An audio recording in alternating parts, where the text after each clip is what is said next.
pala.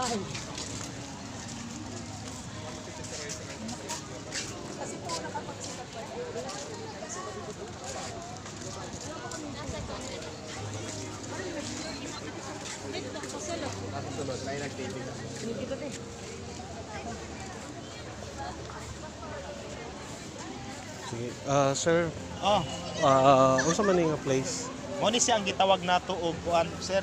Kuya Bab, sa gitawag nato the ruins. Anong ruins siya, Kuya Bab? Kay nagguba man siya.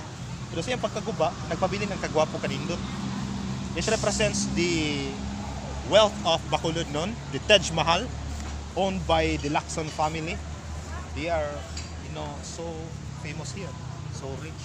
Nindot kay Kuya Bab, tanawa lang gud na. Mansion sa second story building. Totoo, yung background to. Baba na yung background to. Hello.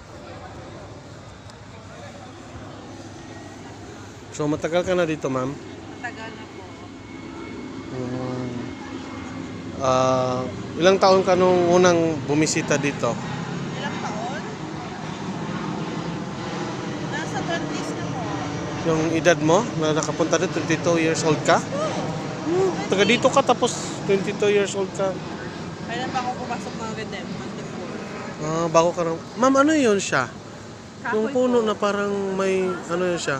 Ano siya? Tower yan siya, ma'am? Tower po yan. Tapos meron Oo. pong Nakay Mimi. parang na tumubo po dun sa taas. Oh, yes. Yan po. Okay.